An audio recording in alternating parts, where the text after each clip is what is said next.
Good morning, class 12th. Today I am be taking an interesting topic of Chapter 12 Biotechnology and its application. BT cotton. Specific BT toxin genes obtained from Bacillus thuringiensis are used in several crops, plants like cotton. Some strains of Bacillus thuringiensis produce protein that kills some insects. The toxin is coded by a gene called CRY,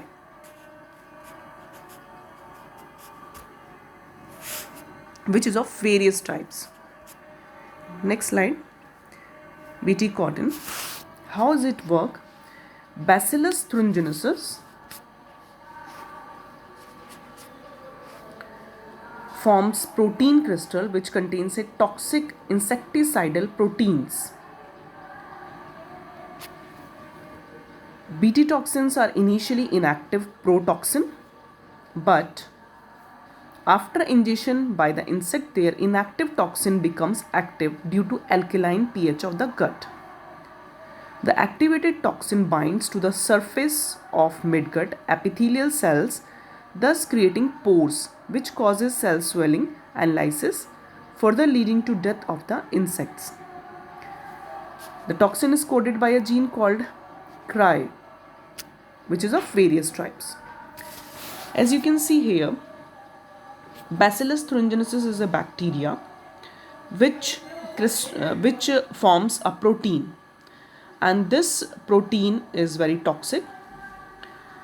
So when this toxic substance will go into the gut of the any insect, then it will become toxic, and after that this protoxin after the after the activation it will be toxin, and the alkaline pH of the gut which solubilize the crystals. So this will create the problem for the insect.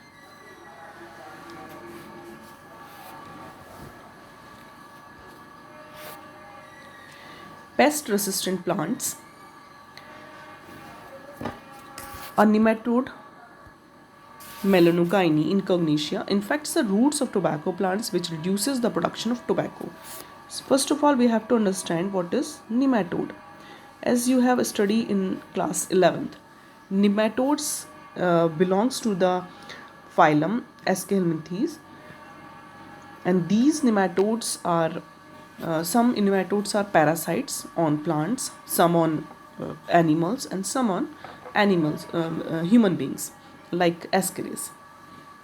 So Melanogyne incognitia infects the roots of tobacco plant, which reduces the production of tobacco. It can be prevented by using RNA interferences. As you know, you have studied central dogma of molecular biology. When the DNA, after the replication of DNA, it will make the RNA by the process of transcription, and RNA will make the proteins after the process of translation. So there will be the process of RNA interferences where RNA will not make the proteins, because there will be the silencing of a specific messenger RNA due to complementary double-stranded RNA. Double-stranded RNA binds and prevents translation of messenger RNA, and this process is known as silencing.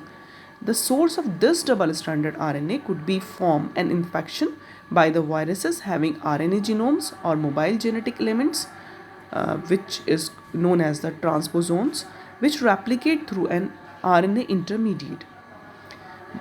By using agrobacterium vectors, nematode-specific genes were introduced into the host plants, which produce both the sense and antisense RNA in the host cell.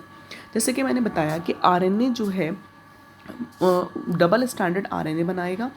Double standard RNA बनने से silencing हो जाएगी, proteins जो हैं वो manufacture नहीं हो पा रहे, प्रोटीन्स नहीं सिंथेसाइज हो पा रहे हैं. अब इसी चीज़ को हमने इसको इंट्रोड्यूस किया है एग्रोबैक्टीरियम वेक्टर में, क्योंकि कोई भी अगर हम डिज़ायर्ड जीन लेते हैं तो हमें वेक्टर यूज़ करना होता है. एग्रोबैक्टीरियम वेक्टर की हेल्प से हमने इस निमेटोड स्पेसिफिक जीन को इंट्रोड्यूस किया होस्ट प्लांट में। अब यहाँ पर जो कि प्रोड्यूस करेगा दोनों तरह के सेंसेस, एंटी सेंस और सेंस होस्ट सेल के अंदर।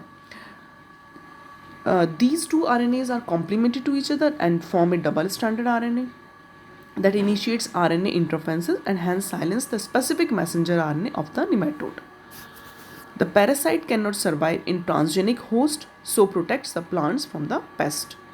जब हमने ट्रांसजेनिक टोबैको प्लांट बना लिया है तो अब यहाँ पर जो पैरासाइट है वो सर्वाइव नहीं कर पाएगा और इससे हमारा जो प्लांट है वो प्रोटेक्ट हो जाएगा पेस्ट से।